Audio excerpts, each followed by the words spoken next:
মা হুয়ার রূহ, মুহাম্মদ আমাদেরকে বলে শোনাও রূহ কারে বলে, কেমন করে আসে, কেমন করে যায়, এ ব্যাপারে কি জানো বলো।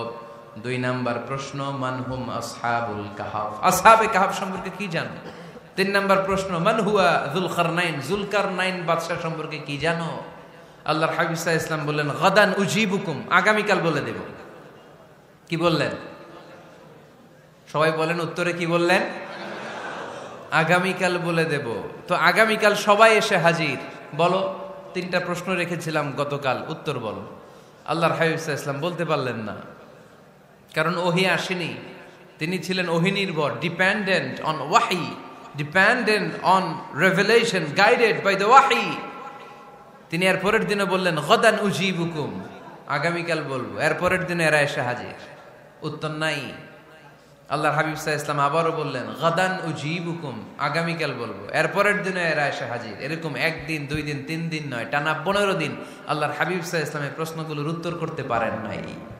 আল্লাহর হাবিব সাল্লাল্লাহু আলাইহি সাল্লামের নবুয়তি জিন্দেগিতে এত বিব্রতকর পরিস্থিতিতে তিনি কখনো পড়েন নাই। ইহুদিরা প্রতিদিন এসে হট্টগোল করে আর মক্কায় রটনা ছড়ায়, দেখো এই লোকটা যদি সত্যি নবী হতো তাহলে তো উত্তর করতে পারতো, ঠিক কি না? যেহেতু উত্তর করতে পারে না, আসলে সে আসল নবী নয়, সে ভণ্ড নবী, মিথ্যা নবী। পড়েন না আউযুবিল্লাহ। 15 দিন পর আল্লাহ আয়াত নাযিল করলেন, ওয়ালা তাকুলান্না লিশাইইন ইন্নী ফাইলুন যালিকা গাদা ইল্লা আইয়াশা আল্লাহ। ও নবী, ভবিষ্যতের ব্যাপারে সামনে থেকে যখন আপনি ওয়াদা দিবেন, ওয়াদা দেওয়ার সময় ইনশাআল্লাহ শব্দটা মিলিয়ে দিবেন। সুবহানাল্লাহ পড়েন।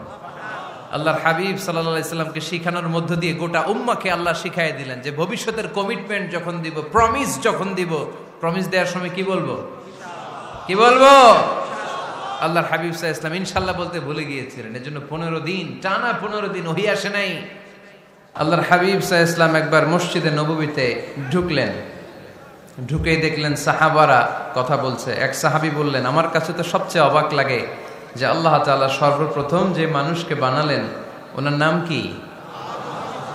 সবাই পড়েন, তুমি মাটির আদমকে প্রথম সৃষ্টি করিয়া ঘোষণা করিয়া দিলে শ্রেষ্ঠ বলিয়া, তাই তো নূরের ফেরেশতা করে আদমকে সেজদা, ঠিক কিনা? তাই তো নূরের ফেরেশতা করে আদমকে সেজদা, সবার চেয়ে সম্মান দিলে মাটির আদমকে। আল্লাহু আল্লাহু তুমি জাল্লে জালালুহু, শেষ করা তো যায় না গে তোমার গুণগান। আল্লাহু আল্লাহু, সুবহানাল্লাহ পড়েন। এই সাহাবী বললেন যে আমার কাছে সবচেয়ে অবাক লাগে যে আল্লাহ তাআলা প্রথম মানুষ হিসেবে আদম আলাইহিস সালামকে বানালেন আর ওনাকে উপাধি দিলেন সফিউল্লাহ। আদম আলাইহিস সালামের উপাধি উত্তর দিতে হবে আওয়াজ করে। আদম আলাইহিস সালামের উপাধি কি ছিল? সফিউল্লাহ। আল্লাহর হাবিব সাল্লাল্লাহু আলাইহি ওয়াসাল্লাম দূরে দাঁড়িয়ে শুনছেন সাহাবাদের কনভারসেশন। আরেক সাহাবা বললেন, আরে আমার কাছে তো এর চেয়ে বেশি অবাক লাগে যে তিনি মুসা আলাইহিস সালামকে বানিয়েছেন নাজিউল্লাহ। নাজিউল্লাহ, যে আল্লাহর সাথে না যা ইউনাজি মুনাজাত করে, গোপনে কথা বলে, কালিমুল্লাহ। এটা অবাক লাগে যে আল্লাহ তাআলা কোনো মিডিয়া ছাড়া, ভায়া ছাড়া, মাধ্যম ছাড়া পৃথিবীর একটা মানুষের সাথে সরাসরি কথা বলবেন। আমার কাছে তো উনার মর্যাদাটা সবচেয়ে বড় মর্যাদা মনে হয়, উনি নাজিউল্লাহ। আরেক সাহাবা বললেন, আমার কাছে তো এর চেয়ে বেশি অবাক লাগে সাইয়েদনা ইব্রাহিম আলাইহিস সালামের ব্যাপারটা, কারণ ওনাকে আল্লাহ তাআলা বানিয়েছেন খলিলুল্লাহ। তাহলে একজনকে পাওয়া গেল সফিউল্লাহ, আরেক নবীকে পাওয়া গেল কালিমুল্লাহ বা নাজিউল্লাহ, আরেক নবীকে পাওয়া গেল খলিলুল্লাহ। এই কনভারসেশন যখন আল্লাহর হাবিব সাল্লাল্লাহু আলাইহি ওয়াসাল্লাম শুনলেন, আল্লাহর হাবিব সাল্লাল্লাহু আলাইহি ওয়াসাল্লাম মসজিদে নববীতে প্রবেশ করে সাহাবাদেরকে বললেন, তোমরা যা বলেছো আমি সব শুনেছি, তোমরা যা বলেছো সব সত্যই বলেছো, ঠিকই বলেছো। আল্লাহ তাআলা একজনকে বানিয়েছেন সফিউল্লাহ, একজনকে বানিয়েছেন খলিলুল্লাহ, একজনকে বানিয়েছেন কালিমুল্লাহ। তবে জেনে রেখো আমি হচ্ছি হাবিবুল্লাহ, আমি Habibullah. The higher status, the highest peak of the status, সবচেয়ে উঁচু স্ট্যাটাস হচ্ছে আমার। খলিলুল্লাহ মানে আল্লাহর বন্ধু, হাবিবুল্লাহ মানে হচ্ছে আল্লাহর বন্ধু। কিন্তু খলিলুল্লাহ এমন বন্ধু, যেই বন্ধু আল্লাহকে খুশি করার জন্য কাজ করে। আর হাবিবুল্লাহ হচ্ছে আল্লাহর এমন বন্ধু, যেই বন্ধুকে খুশি রাখার জন্য আল্লাহ নিজেই কাজ করে। আল্লাহর হাবিব সাল্লাল্লাহু আলাইহি ওয়াসাল্লাম ছিলেন হাবিবুল্লাহ। চিল্লায় বলেন, তিনি কি ছিলেন? হাবিবুল্লাহ। এত মর্যাদা, এত সম্মান, এত স্ট্যাটাস গোটা বিশ্বের দ্বিতীয় কারো আছে? আল্লাহর হাবিব সাল্লাল্লাহু আলাইহি ওয়াসাল্লামের নুরানি চেহারার মতো চেহারা পৃথিবীর অন্য কারো আছে? কোন দিক দিয়ে আল্লাহর হাবিবের সাথে কোনো মানুষের কোনো ধরনের কম্পারিজন, তুলনা চলতে পারে না। Whether it's the fitness, whether it's the skin colour, whether it's the sound, whether it's the status, is out of any kind of comparison. তিনি সব ধরনের তুলনার ঊর্ধ্বে। As a father, as a teacher, as a commander, as a lawgiver, as a lawmaker, as a reformer of the society, Muhammad is the superman of the world. সুবহানাল্লাহ পড়তে পারলেন না? স্বামী হিসেবে, বাবা হিসেবে, নেতা হিসেবে, সমাজ সংস্কারক হিসেবে, নবী হিসেবে আল্লাহ রাসূল সাল্লাল্লাহু আলাইহি ওয়াসাল্লাম হচ্ছেন এই পৃথিবীর একজন সুপারম্যান। আল্লাহু আকবার। যার উপর একবার দুরূদ পড়লে 10টি রহমত নাজিল করে কে? 10টি গুনাহ মাফ করে কে? যিনি দুরূদ পড়ল তার স্ট্যাটাসকে 10 গুণ বাড়িয়ে দেয় কে? ওই হাবিব সাল্লাল্লাহু আলাইহি ওয়াসাল্লামের উম্মত হতে পেরে আমরা খুশি না বেজা? আমরা আল্লাহর রাসূল সাল্লাল্লাহু আলাইহি ওয়াসাল্লামকে আজকে জানার চেষ্টা করব কোরআনের আলোকে। ইনশাআল্লাহ পড়েন। আল্লাহর হাবিব সাল্লাল্লাহু আলাইহি ওয়াসাল্লাম এতটাই মর্যাদার অধিকারী, ওনার স্ট্যাটাস এত হাই, উনি যদি ওনার মুখ দিয়ে কখনো বলেছেন ইয়েস, ওইটা শরীয়তেও ইয়েস। উনি যদি মুখ ফসকে কখনো বলেছেন নো, মানে না, এটা শরীয়তেও না। তার মানে উনি হ্যাঁ বললে এটা হালাল হয়ে যায়, উনি না বললে এটা হারাম হয়ে যায়। উনি আঙ্গুল তুললে চাঁদ ভেঙে 2 ভাগ হয়ে যায়। উনি জমিন থেকে পা উপরে উঠালে আল্লাহর আরশের দিকে মেরাজে চলে যায়।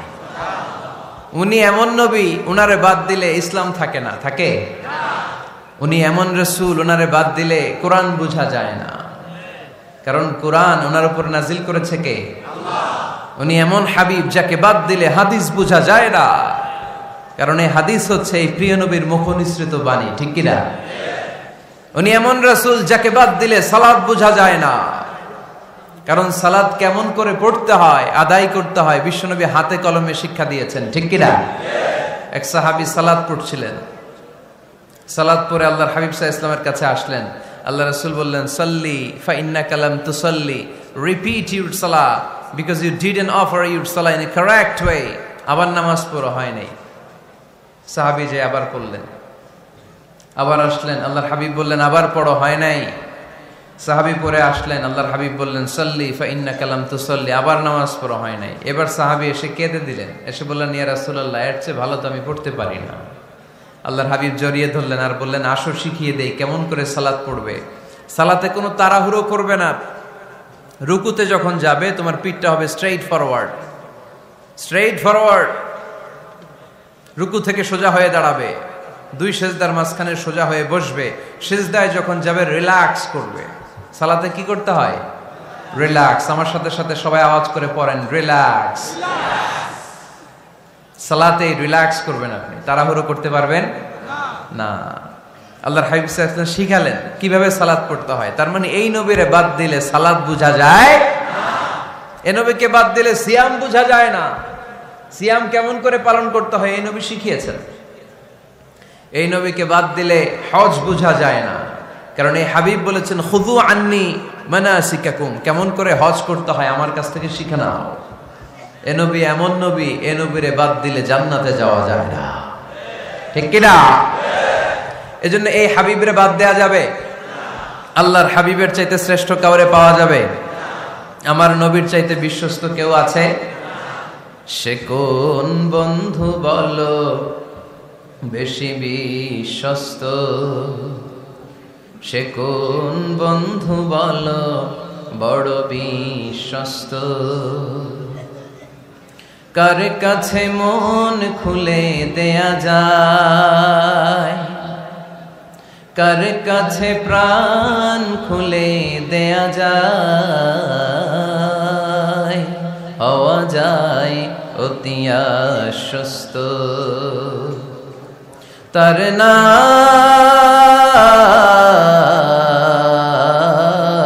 আহমদ বড় বিশ্বস্ত। সুবহানাল্লাহ।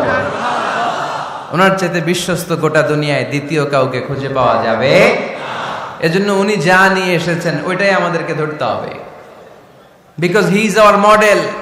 তিনি আমাদের সেলিব্রিটি, তিনি আমাদের মডেল। তিনি যেমন যেমন করেছেন তেমন তেমন করলে লাভ না লস?